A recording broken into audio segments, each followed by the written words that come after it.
में डॉक्टर चतुर्वेदी ये भी समझना जरूरी है कि आखिर ये सबसे ज्यादा महिलाओं में ही क्यों होता है?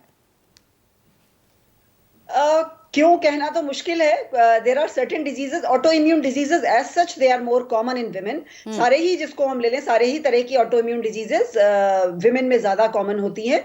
जेनेटिक प्रोग्रेशन उनमें ज्यादा होता है। So it is a sort of gender distribution, जिसमें क्यों तो नहीं कह सकते, बट हाँ होती है, दोनों में ही होती है, बट विमेन में ज्यादा होती है। एंड किसी भी थायराइड की बीमारी किसी भी एज में हो सकती है, एकदम कॉन्जेनाइटल से लेकर के एकदम पैदा होते ही, या एकदम प्रेगनेंसी से ही, गर्भावस्था में ही बच्चों के शुरू हो सकती है, और बहुत एल्डरली एज तक कभी भी हो सकती है। एंड यस, विमेन में ये ज्यादा होती है। कारण तो उसका कोई नहीं है, जेंडर डिस्ट्रीब्यूशन है, होती है विमेन में ज्यादा। जी, तो ऐसे में ये भी समझना बहुत महत्वपूर्ण हो जाता है कि चूंकि थायराइड में दो तरह के थायराइड होते हैं, हाइपर और हाइपो।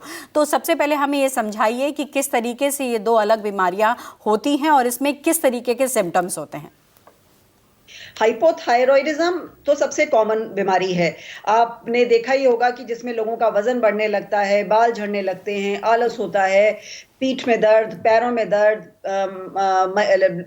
गर्ल्स में मेंस्ट्रुएशन डिस्टर्ब हो जाता है, इनफर्टिलिटी का रिस्क बढ़ जाता है। ये है हाइपोथायरॉयडिज्म, जिसमें थायराइड हार्मोन कम बनाती है ग्लैंड, और टीएसएच हाई होता है। टीएसएच उल्टा चलता है, जैसे डॉक्टर साहब कह रहे थे टीएसएच पिट्यूटरी से आता है, तो वही सेम हार्मोन पिट्यूटरी वाला हार्मोन ज्यादा होता है, T3 T4 कम होते हैं। ये हाइपोथायरॉयडिज्म है। हाइपरथायरॉयडिज्म एकदम इससे उल्टा, जिसमें ग्लैंड से थायराइड हार्मोन ज्यादा निकलते हैं, T3 T4, और टीएसएच कम होने लगता है। इसमें जनरली इसमें क्या होगा, हार्मोन ज्यादा होंगे, मेटाबॉलिक रेट बढ़ेगा, बॉडी में सब कुछ फास्ट होने लगता है, ऐसा लगता है कि मोटर तेज चल रही है। तो आपका क्या होगा, वजन घटेगा, फिजिटी हो जाता है इंसान, फोकस नहीं कर पाता है, हाथ हिलने लगता है, दिल तेज धड़कता है। इनफैक्ट एरिथमिया, दिल के हार्ट बीट इरेगुलर होने का रिस्क बढ़ता है। अगेन मेंस्ट्रुअल इरेगुलरिटीज इसमें भी होती हैं, और मिसकैरेजेस का रिस्क बहुत बढ़ जाता है, क्योंकि वो इम्प्लांट नहीं हो पाता कॉन्सेप्शन, प्रेगनेंसी, और वो जल्दी डिसलॉज हो सकता है। सो ये सारे इश्यूज होते हैं। दोनों के ट्रीटमेंट डेफिनेटली अलग अलग हुए। अगर आपको थायराइड हार्मोन की कमी है तो हम आपको थायराइड हार्मोन का टैबलेट बाहर से देंगे।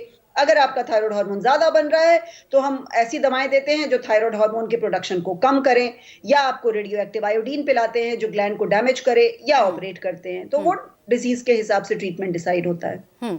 ये बिल्कुल आपने सही बात कही कि जिस तरीके से सिम्टम्स होते हैं उस हिसाब से इलाज होता है। लेकिन कई बार ये देखा गया है कि यही समस्या गंभीर समस्या में तब्दील हो जाती है और कई बार कैंसर का रूप भी ले लेती है। तो ऐसे में डॉक्टर, हमारे जो दर्शक है वो समझना चाहेंगे कि अगर मान लीजिए किसी मरीज को थायराइड हुआ और वो एग्रेवेट हो गया, तो क्या करे, किस तरीके से उपचार करे, किस तरीके का सलाह उसको आप देंगी? आजकल हमारे सोसाइटी में, क्योंकि प्रिवेंटिव चेकअप्स काफी कॉमन है, एटलीस्ट मेट्रो सिटीज में तो है ही हैं, तो कई बार ये पिकअप हो जाता है और उतनी एडवांस स्टेज नहीं पहुंच पाता है, जो कि बहुत अच्छी बात है। बट कई बार ऐसा होता है कि लोग नहीं टेस्ट कराते हैं, पता नहीं चलता है। तो अगर आपको थायराइड हार्मोन की कमी है, हाइपोथायरॉयडिज्म है, तो अगर बहुत ही आपने ध्यान नहीं दिया और आपका पूरा बॉडी में सूजन आ जाएगी, हार्ट में सूजन आ जाएगी, पूरा एनएसआर का डेवलप हो जाता है, पेशेंट बेहोश हो सकता है, तो उसको फिर पूरा ज्यादा दवाइयां देनी पड़ती हैं, इंट्रावेनस दवाइयां देनी पड़ती हैं, और उसको हम ट्रीट करते हैं। तो अगर आपको, कहने का मतलब ये है कि अगर आपको कोई समस्या लग रही है कि आपका मेमोरी लैप्सेस हो रहे हैं, चीजें याद नहीं रहती हैं, एनर्जी लेवल्स फॉल कर रहे हैं, वेट अफेक्ट हो रहा है, तो मेडिकल अटेंशन सीख करिए और देखिए क्या है। इसी तरह से हाइपरथायरॉयडिज्म, जिसमें थायराइड हार्मोन ज्यादा बढ़ता है, अगर आपने उसको नहीं ठीक किया तो आपकी हड्डियों से कैल्शियम लॉस होने लगेगा, फ्रैक्चर होने का रिस्क बढ़ जाएगा, और आपका हार्ट रिदम इरेगुलर हो सकता है, एरिथमिया हो सकता है, तो उसमें तो कुछ भी हो सकता है। और अगर प्रेगनेंसी में ये चीजें नहीं करेक्ट करी हमने, तो लेडी तो, मदर तो अफेक्ट होगी, बच्चे पे भी इफेक्ट आ सकता है, प्रेगनेंसी पे भी इफेक्ट आ सकता है। तो जरा से सिम्टम पे ही आपको डॉक्टर की राय लेनी चाहिए, और क्या करना चाहिए वो देखेंगे। बिल्कुल, ये रवैया बिल्कुल नहीं अपनाना चाहिए कि अच्छा आज ठीक हो जाएगा, कल ठीक हो जाएगा, और ऐसे करते करते समय बीत जाता है लेकिन लोग टेस्ट नहीं कराते और फिर टेस्ट ना कराने की वजह से बीमारी गंभीर रूप ले लेती है।